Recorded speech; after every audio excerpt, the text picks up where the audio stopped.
नमस्कार स्टूडेंट्स। समावेशी शिक्षा विषय के साथ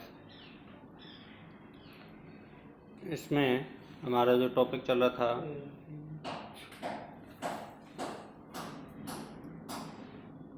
समुदाय आधारित शिक्षा का टॉपिक चल रहा था, जिसमें हमने पिछले जो अध्याय में समुदाय से संबंधित अध्ययन किया था। समुदाय किसे कहते हैं, क्या अर्थ है इसका, समुदाय को एक समग्र रूप से जाना था, इसका वास्तविक अर्थ क्या होता है, क्या इसका उद्देश्य होता है, इसके बारे में हमने लास्ट अध्याय में जाना था। तो इसमें सब पहला जो पॉइंट है समुदाय का अर्थ और परिभाषा, ये हमने पिछले अध्याय में देख लिया था। इसके बाद समुदाय शिक्षा संस्थान के रूप में, ये भी हमने लास्ट कालांश में इसका अध्ययन कर लिया था।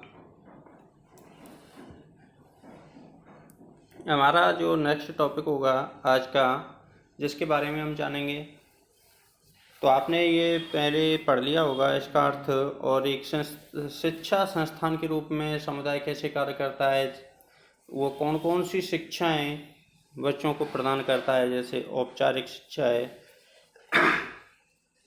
अनौपचारिक शिक्षा है। इन दोनों ही शिक्षाओं को समुदाय के द्वारा बच्चों को दी जाती हैं, जैसे खेल कूद के माध्यम से, घर परिवार के कार्यों से, आपसी सहयोग से, आस पड़ोस के सहयोग से अनौपचारिक शिक्षा का पालन किया जाता है तथा उनको अध्ययन संबंधी तथा निश्चित नियमों के जो परंपरागत नियम हैं उनके बारे में निश्चित समय पर जो जानकारी दी जाती है उसे हम औपचारिक शिक्षा के अंतर्गत लेंगे। तो इसमें अगला जो टॉपिक आएगा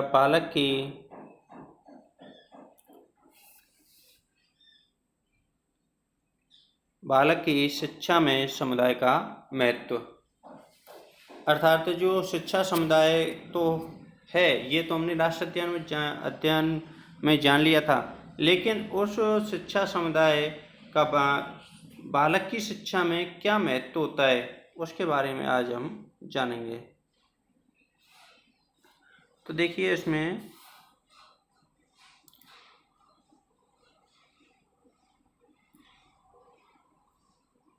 समुदाय ब्लॉक की शिक्षा का एक महत्वपूर्ण सक्रिय एवं अनौपचारिक साधन है।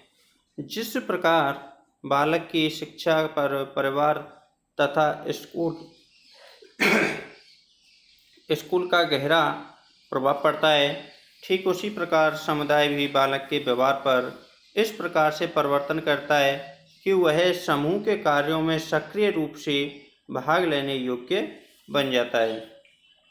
तो देखो, मैंने पिछली बार आपको बताया कि शिक्षा समुदाय के रूप में बालक के लिए समुदाय कार्य करता है, तो उसका हमें महत्व अगर हम जाने तो उसमें ठीक उसी प्रकार शिक्षा जो समुदाय है वो कार्य करता है जैसा कि विद्यालय करता है।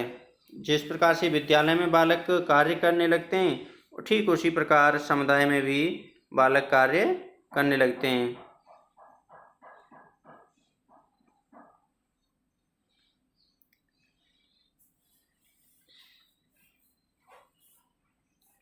जैसा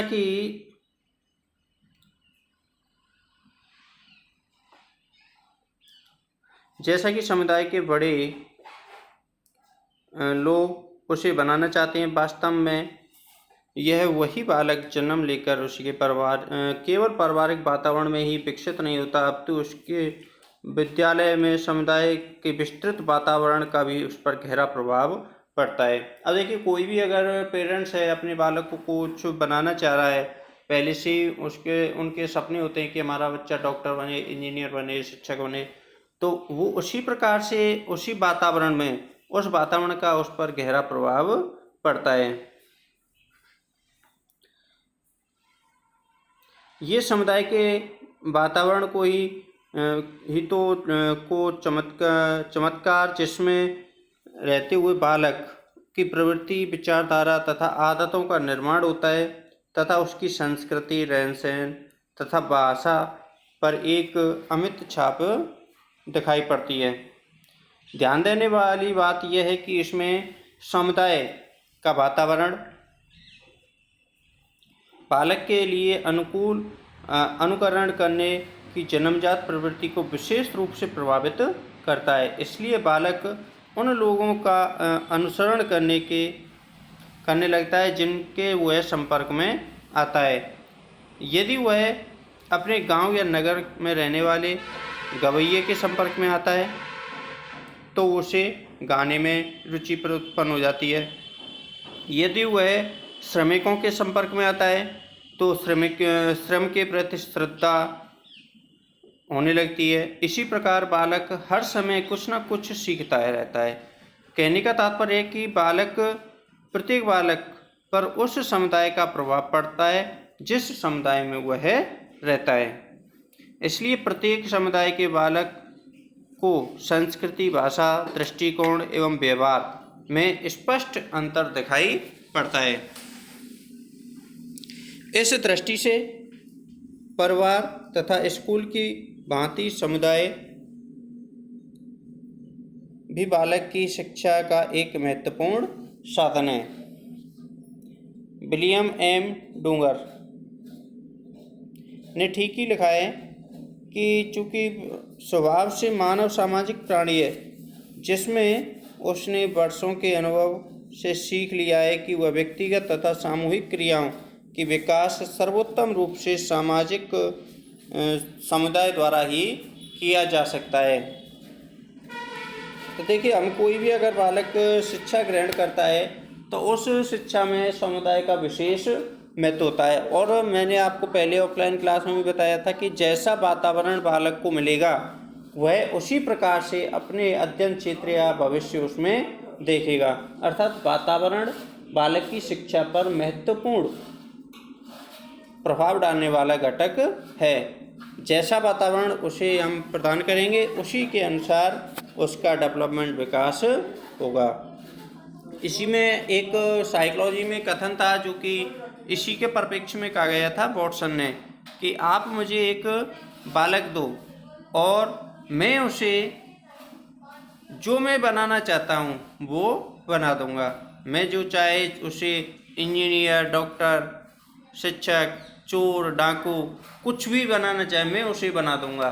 क्यों? क्योंकि बालक एक कोरा कागज़ होता है और उस कोरे कागज़ पर जैसा वातावरण उसे मिलता है उस वातावरण के अकॉर्डिंग ही उसका विकास होता है। ठीक है, तो इसमें समुदाय शिक्षा के आधार पर उसका विशेष महत्व रखता है और जैसे समुदाय उसे प्राप्त होता है उसी के अनुसार उसकी शिक्षा का भी विकास होता है। तो अगला जो हमारा टॉपिक रहेगा इसमें बालक पर समुदाय का शैक्षिक प्रभाव, अर्थात बालक पर शैक्षिक प्रभाव किस किस तरीके से पड़ता है। प्रत्येक समुदाय में बालक पर औपचारिक तथा अनौपचारिक दोनों प्रकार के प्रभाव पड़ते हैं। इन प्रभावों को हम अलग अलग पॉइंट के माध्यम से देख सकते हैं, क्योंकि अगर हम कोई भी बालक पर प्रभाव को जाने तो उस पर औपचारिक प्रभाव भी पड़ेगा और अनौपचारिक प्रभाव भी पड़ेगा। सबसे पहला जो प्रभाव अगर हम देखें तो इसमें शारीरिक विकास पर प्रभाव। यूँ तो बालक के शारीरिक विकास पर परिवार तथा स्कूल आदि संस्थाओं का भी गहरा प्रभाव पड़ता है, परंतु इस संबंध में समुदाय के वातावरण का भी प्रभाव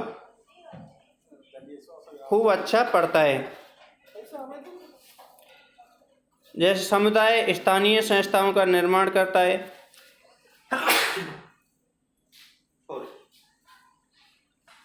समुदाय स्थानीय संस्थाओं का निर्माण करता है।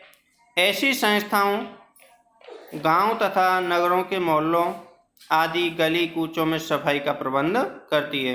अतः जगह जगह पर बागों एवं पार्कों की व्यवस्था करती है। साफ स्वच्छ वातावरण में रहने वाले बालकों में सफाई की आदत पड़ जाती है तथा वहाँ पर बागों में, पार्कों में, खुले वातावरण में खेलने, कूदने, दौड़ने, भागने, घूमने फिरने से बालक के स्वस्थ एवं पवित्रता प्राप्त होती है। सफाई में रहने वाले तथा स्वच्छ एवं पवित्र वायु मिलने से बालक का स्वास्थ्य ठीक रहता है तथा इसमें उसका सम्यक शारीरिक विकास भी सही तरीके से होता है। यही नहीं, समुदाय संगठित स्वास्थ्य केंद्रों, चिकित्सालयों का भी व्यवस्था करता है। इन स्थानों से बालक को भी स्वस्थ एवं शारीरिक विकास की शिक्षा में पर्याप्त ज्ञान प्राप्त होता है। अगर इसको हम संक्षेप में देखें तो स्थानीय संस्था द्वारा व्यक्तिगत व्यवस्थित तौर पर किए गए विभिन्न साफ स्वास्थ्य एवं रमणीय स्थानों में विभिन्न स्वास्थ्य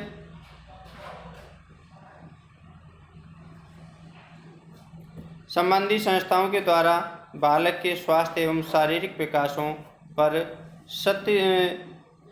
सत्यशील प्रभाव पड़ता है। अब दूसरा इसमें मानसिक विकास पर प्रभाव। इसमें देखें तो समुदाय जगह जगह पर पुस्तकालयों की व्यवस्था करता है जिससे कि बालक की ज्ञान में वृद्धि हो सके। यही नहीं कि वह समय समय पर वाद विवाद प्रतियोगिताओं, मशायरों, कवि सम्मेलनों तथा अनेक प्रकार की गोष्ठियों की भी व्यवस्था करता है। इन सब से बालक का मनोरंजन भी होता है और उसका मानसिक विकास भी होता है।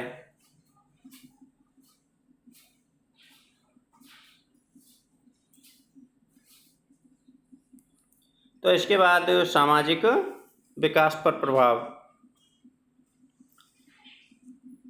अब देखिए, इसमें समुदाय में समय समय पर सामाजिक सम्मेलन, मेले, उत्सव एवं धार्मिक कार्य होते रहते हैं। बालक इन सब में प्रसन्नतापूर्वक भाग लेते हुए समुदाय के विभिन्न व्यक्तियों के संपर्क में स्थापित करता है तथा इन सभी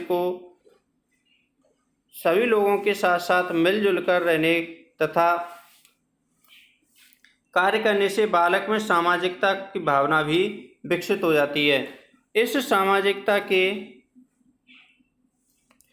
विकसित होने से उसे सामाजिक रीति रिवाज, परंपरा, मान्यता एवं विश्वास एवं आदर्श का ज्ञान प्राप्त होता है, जिससे उसे सहानुभूति, सहयोग, सहनशीलता, समाज सेवा एवं त्याग, अनेक सामाजिक गुणों का भी विकास उसमें हो जाता है।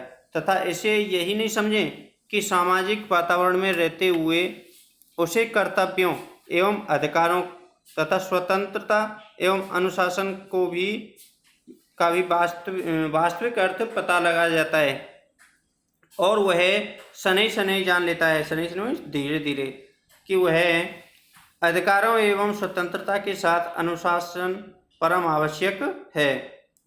इस प्रकार बालक के सामाजिक विकास पर समुदाय का भी गहरा प्रभाव पड़ता है। अगर हम बालक में जैसे सामाजिक विकास कर रहे हैं तो उस पर प्रमुख रूप से समुदाय का प्रभाव पड़ता है। जैसा मैंने अभी आपको बताया कि उसमें सहानुभूति, सहयोग, सहनशीलता, समाज सेवा, त्याग, विश्वास, परंपरा, मान्यता, रीति रिवाज आदि के गुण समुदाय के द्वारा ही उसमें विकसित होते हैं। अब देखिए, इसमें सांस्कृतिक विकास पर भी प्रभाव समुदाय का पड़ता है। प्रत्येक समुदाय की अपनी निजी संस्कृति होती है।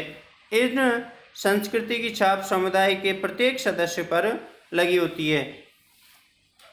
जब बालक समुदाय के सांस्कृतिक तथा धार्मिक उत्सवों में भाग लेता है तथा समय समय पर बड़े बूढ़ों को अपनी संस्कृति का आदर एवं संरक्षण करते हुए देखता है तो उसका अनुकरण द्वारा वह अनजाने ही उसे समुदाय की संस्कृति को अपना लेता है। यही कारण है कि प्रत्येक बालक पर उसकी समुदाय की बोलचाल एवं भाषा तथा आचरण की गहरी छाप लगी होती है। इस छाप के अंतर्गत को शहरी तथा ग्रामीण समुदाय के बालकों में स्पष्ट रूप से देखा जा सकता है। अब देखिए, अगर हम संस्कृति की बात करें तो संस्कृति ज़्यादातर जो सीखते हैं ग्रामीण बच्चे सीखते हैं, क्योंकि जिसमें परिवार के जो लोग होते हैं वो अपनी संस्कृति का पालन करते हैं, और उस संस्कृति का पालन करते हुए बच्चे क्या है, अपने बड़े बुजुर्गों एवं माता पिता को देखते हैं और उनका वो अनुकरण करने लगते हैं तथा उस संस्कृति को भी वो खुद सीख जाते हैं। संक्षेप में अगर इसमें हम बोलें तो बालक के सांस्कृतिक विकास पर समुदाय का भी अमिट प्रभाव पड़ता है, अर्थात संस्कृति को वो तभी सीखेगा जब समुदाय में रहेगा, अर्थात जिस समुदाय की संस्कृति में बालक रहता है उसी समुदाय की संस्कृति को वो अपना लेता है। एक कहावत है जो आपने सुनी होगी, जैसा देश वैसा वेश, अर्थात अलग अलग समुदायों की संस्कृति अलग अलग प्रकार से पाई जाती है। तो आज का हमारा जो टॉपिक रहा है बालक की शिक्षा में समुदाय का महत्व पड़ा था, उसके बाद इसका शैक्षिक प्रभाव पड़ा है। तो उसमें मैंने आपको 4 टॉपिक बताएं। शिक्षा पर शारीरिक विकास पर प्रभाव समुदाय का मानसिक विकास पर प्रभाव, समुदाय का सामाजिक विकास पर प्रभाव और समुदाय का सांस्कृतिक विकास पर प्रभाव। तो आप इन्हें दोबारा से पुनः रिवाइज करिएगा। तब तक के लिए धन्यवाद।